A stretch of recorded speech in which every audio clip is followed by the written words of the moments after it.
Stephen Thompson versus Vicente Luque just took place on the main card of UFC 244, Masvidal versus Diaz at MSG.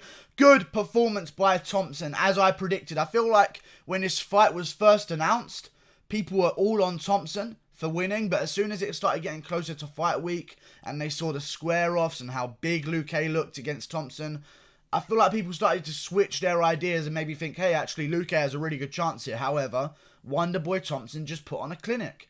Just because you got KO'd once does not change the fact that you're an undefeated kickboxer that's been doing this your entire life.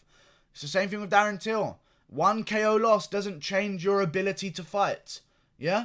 It's one KO, guys. Calm down. He's only lost to the best in the division. A razor close decision with Darren Till that could have gone either way. 2 fights with Tyron Woodley that could have gone either way. You know what I'm saying? They're not bad losses. He's beat Masvidal. He should be way higher ranked than he is. I feel like a lot of people came into this a little bit deluded. But Luque did exactly what people thought he was going to do. So, if you predicted he would do the leg kicks, well done to you. I said he would probably most certainly use the leg kicks because we saw Pettis have success against Wonderboy with him. And with Wonderboy, you really want to just chop away at those legs. Get him nice and slow. Stop the bouncing around. And then have some chances with your hands. And Luque landed some big shots. Even rocked Wonderboy in the first round as well. But yeah, Wonderboy staying true to himself. Dominating. Just sticking it. And this was a more entertaining Wonderboy. I don't think that's because of Wonderboy. I think that's because of Luque. Because Luque did come for it, you know what I mean? Like, he didn't back up against the cage like Woodley and just wait. Darren Till versus Wonderboy was a stalemate as well. Luque came forward. Put his head in Wonderboy's chest, threw some bombs, tried to land a knockout punch. It just wasn't there. Wonderboy's too slick. He's been seeing that style his entire career, and you just brought him back to something he's comfortable with. You have to sit back. You have to play the game with Wonderboy. You can't come charging forward. A lot of people have tried, and a lot of people have failed. But Luque tried his best. Good leg kicks. I was very surprised. He's very fucking tough, man. He's very tough. No one's going to be putting that guy down anytime soon. I mean, he was taking the bombs from Perry like they were nothing as well. He's just a freak of nature. I don't know what I want to see after this fight, but I feel like both men's stock has gone up here. You know what I mean? So for Wonderboy, I don't know where he's ranked right now after this win, but let's have a look at me.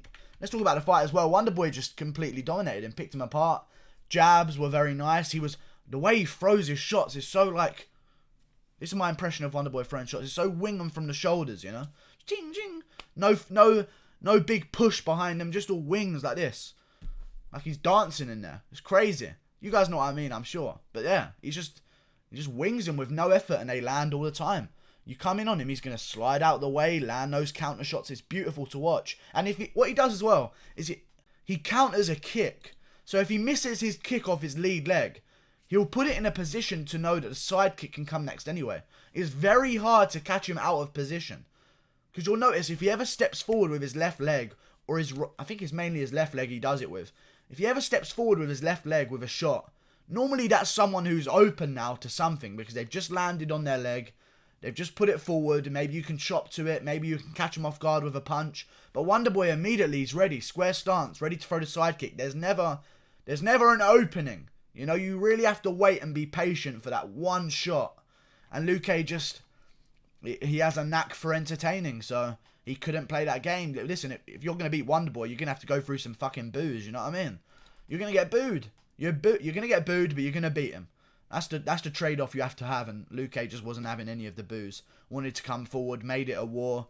Wonderboy fought with a broken hand as well, I saw, so he's a fucking savage as well. But, like, he's a weird savage because he's so nice. Like, serial killer savage. Like, lure you into the back of his van kind of savage. You know what I mean? It's weird. It's weird. Something's going on there. He's covering for something, I'm sure. But Wonderboy is probably going to be... Let's see. I think Wonderboy will go to number 7. Maybe number 6. That could be a thing. Definitely number 7 here. He's at number 9 now.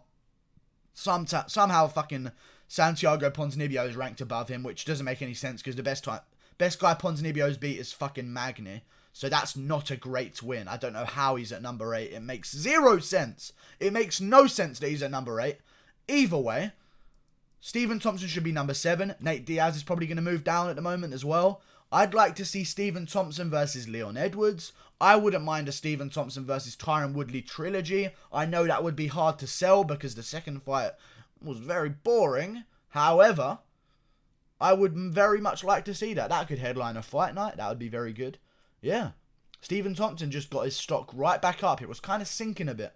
Boring fights. A big war like that will generate some hype around Stephen Thompson. Maybe him versus Leon Edwards. I'm thinking of fights here. Woodley is refusing to fight Leon Edwards. So, I guess Leon Edwards, who's number 4, is going to have to win maybe one more time. Or maybe even 2. You got to earn it nowadays if you ain't finishing guys. Leon Edwards, Stephen Thompson. That's the headliner of a fight night as well. That's on the main card of any pay-per-view as well. I actually think that'd be a great fight. A great striking fest. And for fucking Luque, it's tough because he's number 14. He's probably going to be unranked now.